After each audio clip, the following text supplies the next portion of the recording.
Jakarta merayakan hari ulang tahun ke-496 pada hari ini. Usianya yang hampir menjelang setengah milenium ternyata masih menyimpan sejumlah permasalahan yang tak kunjung usai.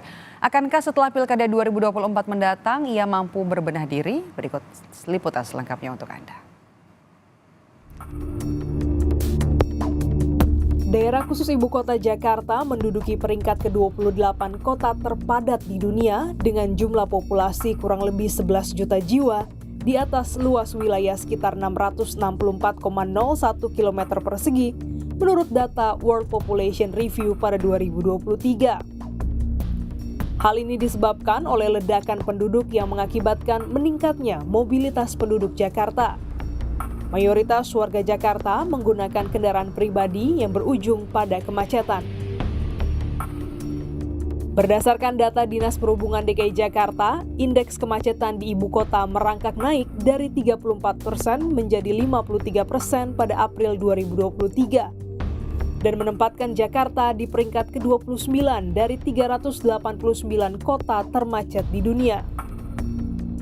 Kepada Kompas TV, pengamat transportasi Unika Sugija Pranata, Joko Setiowarno memperkirakan kerugian ekonomi akibat kemacetan di Jabodetabek mencapai 133 triliun per tahun, di mana setiap orang mengalami kerugian hingga 4 juta per tahun. Pengamat kebijakan publik UI menilai pemerintah belum tegas dalam menentukan kebijakan untuk menekan jumlah pembelian kendaraan pribadi. Kan orang didorong marah beli mobil baru.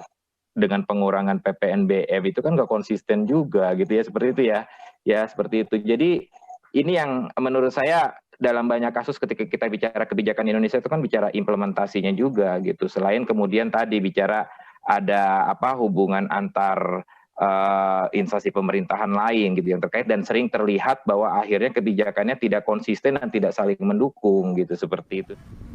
Padatnya mobilitas penduduk Jakarta yang menggunakan kendaraan pribadi pun menimbulkan permasalahan baru, yakni parkir liar. Dalam hal ini, pemerintah pun harus menerapkan regulasi yang tepat untuk menanganinya. Pengamat tata kota, Yayat Supriyatna menilai pemerintah harus mendorong masyarakat beralih ke transportasi publik. Sebetulnya untuk mengatasi parkir liar ini, minimal satu orang Jakarta meninggalkan kendaraan pribadinya di rumah. Dia naik angkutan umum. Target di dalam rencana tata ruang kita itu 2030 60% mobilitas masyarakat menggunakan public transport.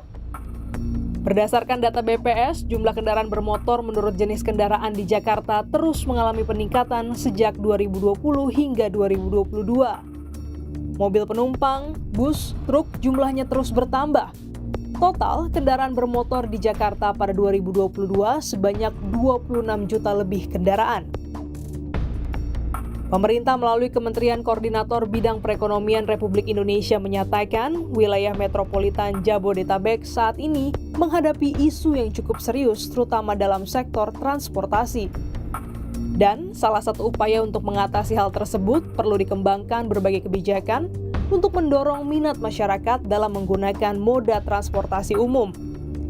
Pengembangan kawasan di sekitar stasiun atau simpul transportasi juga perlu terus dilaksanakan melalui strategi yang efektif seperti pengembangan TOD, sehingga aksesibilitas moda transportasi umum dari permukiman dan tempat kerja dapat ditingkatkan, ujar Deputi Bidang Koordinasi Pengembangan Wilayah dan Tata Ruang Kemenko Perekonomian Wahyu Utomo.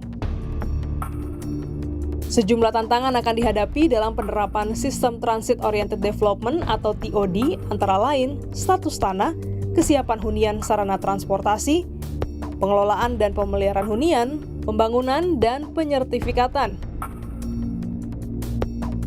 Sementara itu, mantan Gubernur DKI Jakarta, Jarod Saiful Hidayat menilai pemerintah perlu menerapkan regulasi agar Jakarta dapat berjalan harmonis. Perlulah ada penertiban itu. Kan kita ingin kota kita ini tertib, kota kita ini teratur, kan gitu ya. Kota kita ini nyaman, kota kita ini betul-betul bisa menghormati hak-hak orang gitu ya. Nah, kan perlu diatur juga ini ya. Tentunya sebagai ibu kota negara perlulah syarat-syarat kepastian itu ya. Anggota DPRD DKI Jakarta, William Aditya Sarana juga menambahkan pemerintah perlu membuat terobosan non-konvensional untuk mengurai kemacetan. Kita harus mengubah budaya kerja kita, yaitu menjadi hybrid WFA, WFH, dan WFO. Ini terbukti efektif karena mengurangi jumlah kendaraan di jalan, karyawan juga jauh lebih produktif jika kerja dari rumah. Jakarta tahun depan akan kehilangan taringnya di tengah usia senjanya. Akankah permasalahan klasik yang akrab di tengah kehidupan masyarakat Jakarta, yakni kemacetan, dapat jadi legenda di penghujung legalitasnya sebagai ibu kota?